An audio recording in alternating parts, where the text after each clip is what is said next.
So my grandfather, when he come over, it was 1918. So he come into San Francisco. He worked about 3 years in the coal mines in San Francisco, saved up all his money, and came to Atwater and bought a small ranch. And he started doing some cows and some milking cows and doing sweet potatoes. That was one of the major crops in this area. It was sandy soil, sweet potatoes was the thing to do. And through the 30s and the 40s, farming was good. He had 3 ranches owned by the time 1945 came. And back in the day, most of this ground was all hilly. You can see the canal, how raised up it is behind us. This ground had hills, it was all mountainous, just rolling hills, not big. But it was tumbleweeds and sand that just kept blowing. I grew up on the farm, you know, working at 7, 8 years old. But when I was 15, my grandfather actually stepped out of retirement and farmed with me, like side by side, to teach me. You know, we had I started with my own 5 acres at 15, and then he did that with me for 2 years. Yeah, we really connected. It's before we all worked so hard, it's like that really gave us a really good bond. Educate us a little bit about Sweet Potato 101. I mean, how you go from planting to harvesting to how a sweet potato actually gets to our tables. What's the evolution of that? So it all starts with a sweet potato. We take our smallest sweet potatoes, which we consider a seed. So any size sweet potato is a seed, but we try to use smaller ones because we can get it denser in the hotbeds. Essentially, we make these little greenhouses. We put sweet potatoes in an 8.5-foot bed by maybe 1,200 feet long, solid sweet potatoes laid out by hand. We put 2 inches of dirt, and then we grow the plant. Once that plant's 12 to 14 inches tall, the guys are hand harvesting those, picking them out, picking the weak plants get tossed aside. They put those plants in little milk crates. We take those to the field, and then each plant is put in the machine by hand. So essentially you got 2 guys riding side by side, putting the plant in the machine and water being transferred, and then the machine puts it back, and then we lay out the drip irrigation. You're looking at 120 days later, we come out with the harvesters, we cut the vine, we start digging, and then each sweet potato is picked up by hand. So it's just constant hand labor. Yeah, you mentioned, I mean, that's one of the things I noticed in your discussions about the importance of human labor in your commodity, where the rest of the farming industry is about automation and artificial intelligence. That really can't apply in sweet potato production, right? No, we've tried it. Our automation and different equipment, but taking the hand process out of it, it's almost not doable at this point. The varieties are getting a little tougher. They can handle some mechanicalization, but especially here in California, the customer, the store, they're used to seeing such a vibrant, aesthetically looking product. You can't get that when you mechanically harvest. It's just impossible. Right, so tell me, you have an important role here at DNS Farms. Tell me a little bit about what you do every day and what you're responsible for. I'm responsible from the planting to harvesting. So do a lot of the irrigation from our hotbeds, and usually work on the farm side primarily and a little bit on the packing side. What's the biggest dilemma for you in farming? Is it rain?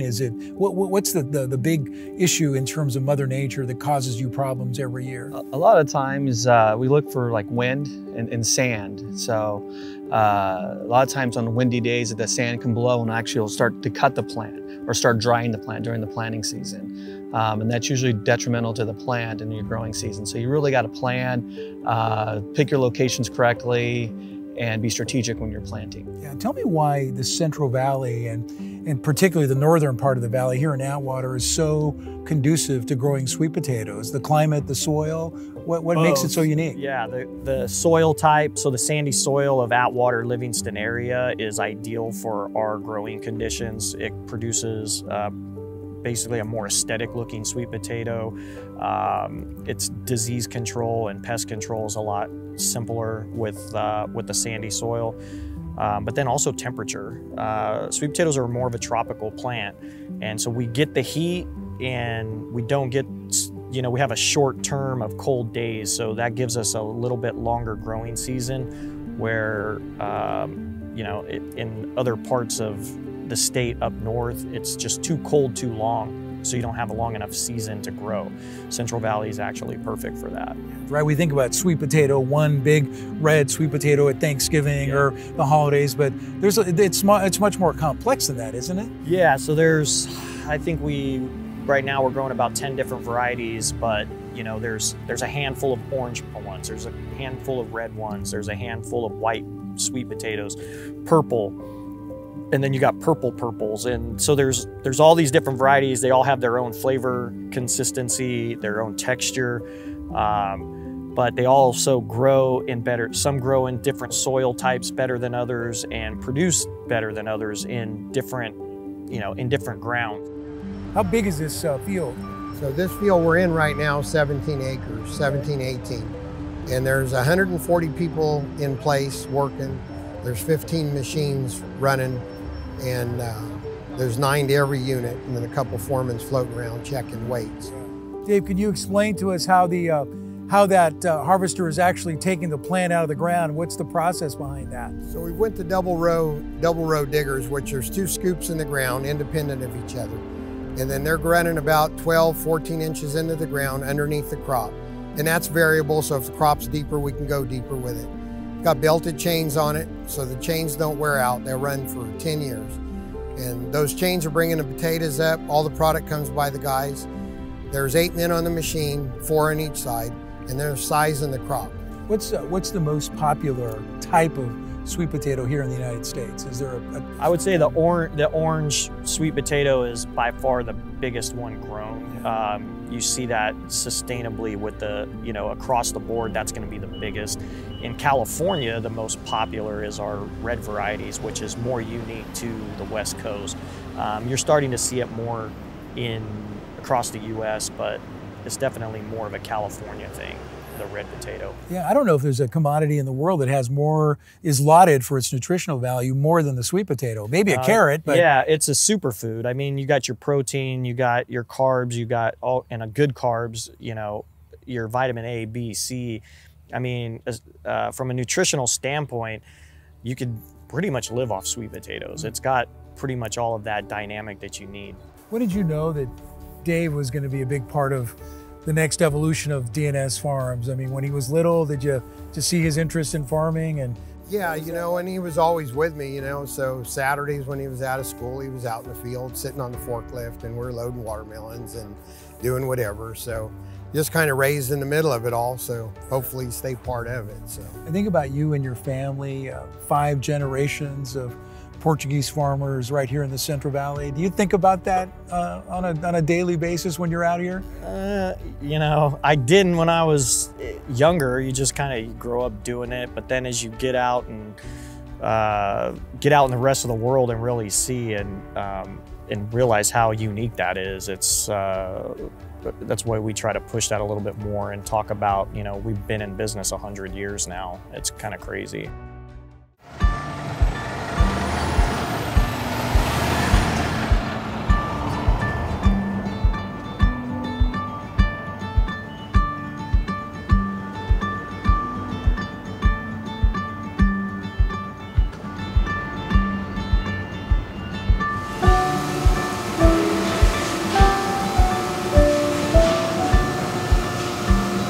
Skin is delicate too, right? So this water pressure has to be strong enough to take off the dirt, but delicate enough so it doesn't tear the skin. Yeah, because you don't want to you can see these here, they'll actually scratch really easy. Right. So yeah, you don't want them bumping each other. You don't want too big of pressure. How many pounds of sweet potatoes are you processing in here on a daily basis? It's just dependent on demand, but overall, I mean, we do about 40,000 bins a year, so that equates to 40 million pounds.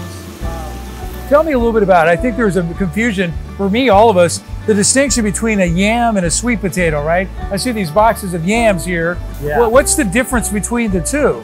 So everything you buy in the United States is a sweet potato. Okay. This term came from years ago. A yam is,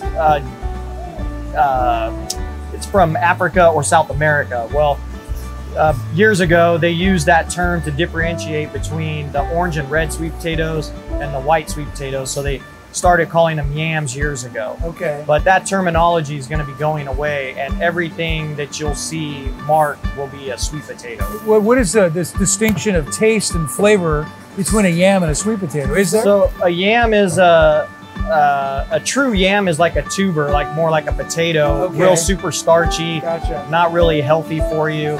They can get up to 100 pounds, where a sweet potato is a root vegetable, more like a carrot, and so they, and they're more healthy for you.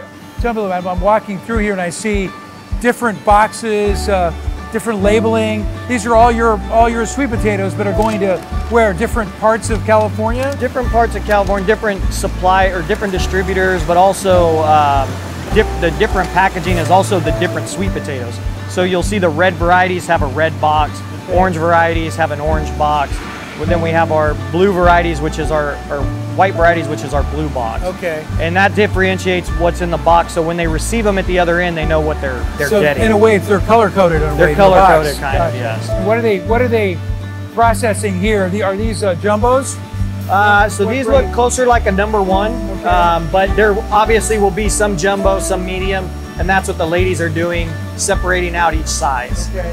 They separate size, but they also, there's a little bit of Cleaning involved. Cleaning So involved. they got to take the roots off. Stems. If there's any sprouts, they take those off. So they get them clean and then they pack them. Yeah. And they're looking for any rotten or spoiled ones, go up on the coal belt. That's where they're separating the scratch potatoes, anything that's misformed. They're not able to, they don't make the grade. So those go off the top and into this coal bin. Gotcha. And as you can see, there might be a black potato or something that's, got some misconformity to it, but there's really nothing wrong with these. Right. So as long as they're not rotten, this is what I'll take over to the distillery and make alcohol This out is of where it. you make your sweet potato vodka and liqueur. So yeah, this Right. is, you can't sell that to a store, but underneath it's perfectly There's fine. nothing wrong with it's it. just a skin blemish, Interesting. but you can't sell that. So I can take this, it's perfectly Wow, normal. beautiful on the inside, yeah. So Yeah. you'll see a lot of that. If they get, during the growing process, something happens, they get a disease or they get a worm, holes or whatever. Yeah. So as long as they're not spoiled, we can take them and distill them. Do you have a percentage of your crop that gets to this level? Is it 10%, 15%? No, I would say we try to keep it as minimal. I would say 2 to 3%. 3%. Yeah. Right. So we're not using a big portion of the distillery on it yet as we're growing the spirit side of it. Yeah. But these can also be used for, as long as they're just blemished on the outside, these can go for processing for baby food. They could go for sweet potato French fries, mashed sweet potatoes, pre-done mashed sweet potatoes. So if we have an order for that, then we can also send these off. Tell me how much this container translates into spirits for you. Between 90 bottles of liquor. Tell me about the name and where all that comes from your Corbin Cash line of sweet So Corbin potatoes. Cash is the 5th generation. That's my son. Yeah. And, kind of made sense to have our brand of sweet potatoes with the spirits and be able to co-market between both ends of the grocery chains. So this has been doing really well for us up in the Bay Area and hopefully expanded into some other spots. Yeah, so this will get to Earl's Organics in the Bay Area in Oakland and then gets disseminated to grocery stores all over the All North over Bay. the Bay Area. Yeah.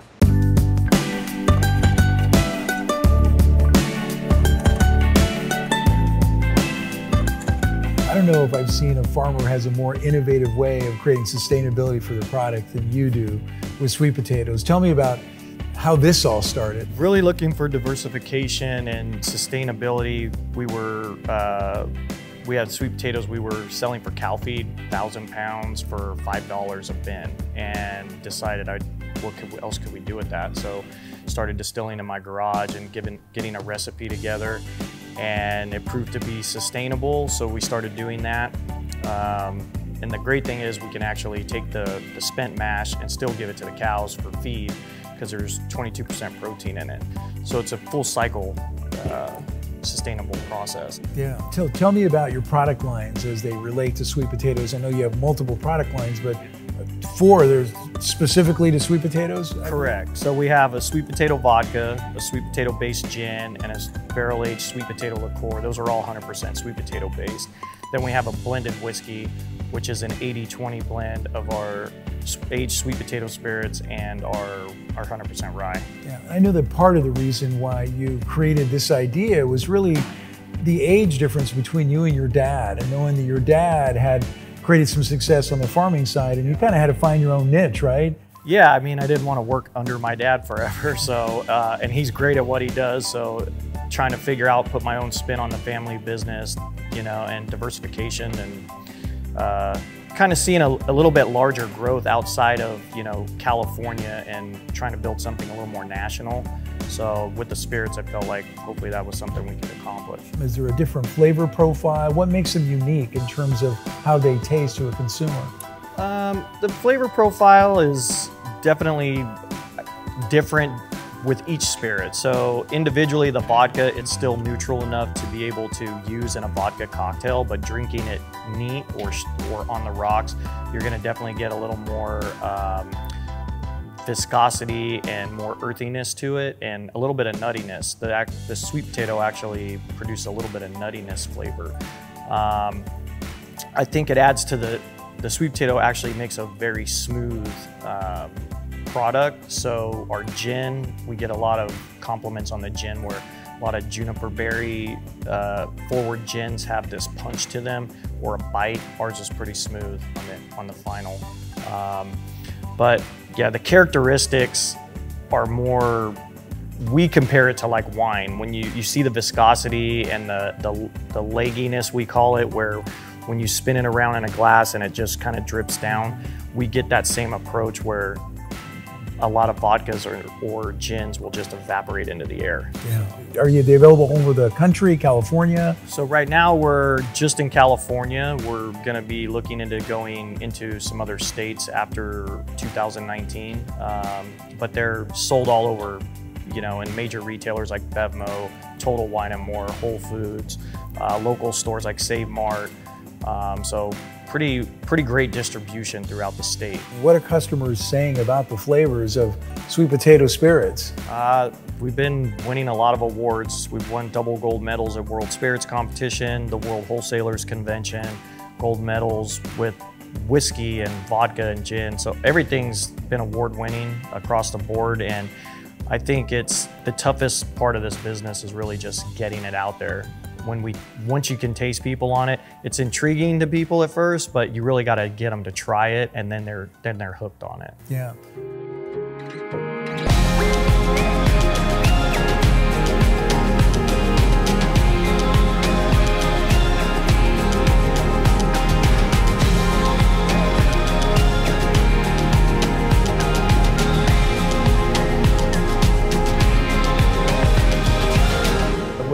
Hopes and aspirations for the spirit part of sweet potatoes?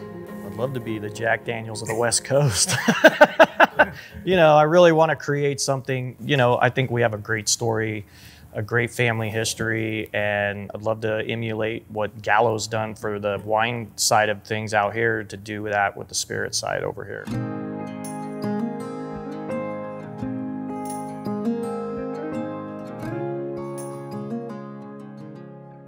What are you most proud of when you think about your family legacy in farming? And you know, the world of small farming is changing, and you know, how do you maintain that every day? And what are you most proud of when you're doing the work that you do every day? Pretty proud that as agriculture has changed, and through, you know, seeing what my great-grandfather going through, you know, recessions and depressions, and being able to sustain that, seeing how tough business is now, I can only imagine how tough it was back then. But as regulations change, water issues, we've been able to adapt to all of that through sustainability and growth, and really keep the longevity going. But that's what we do. Like, you have to change. If you don't change, you're not growing. What does the future hold for you in this particular industry and in agriculture? I mean, where is DNS Farms going in the next 5 to 10 years? Instead of having 15 different things like we used to, watermelons and tomatoes and all that, trying to just be doing the best at what we do. And the sweet potato, for us, it's been, you know, it's that specialty crop that we don't mind the labor. You know, some of these guys have been with us, or one of our foremans has been here longer than my dad. Like, you know, it's generations of families working for us, and, you know, hoping to keep that going. I know how close you and your dad are, and how important is he in your relationship and what that means to you every day? That's like undescribable. I mean, it's more of like, he's been like one of my best friends growing up. We're not far apart in age. And yeah, I mean, being able to come out here since I was 7 years old and just work alongside and, you know, grow up in this environment. And, you know, you take it for granted as a teenager. It's just something you've done your whole life. You don't understand that you don't necessarily see the value behind it until you get a little older and you step out into the real world, and you realize, oh, not everybody gets this. Like, not everybody gets to experience this. And I think most people don't realize, like, working out in nature, how much it's good for your soul. There's something about working out here that's just, it's kind of peaceful. Even through all the chaos, it's still, I wouldn't trade it for anything.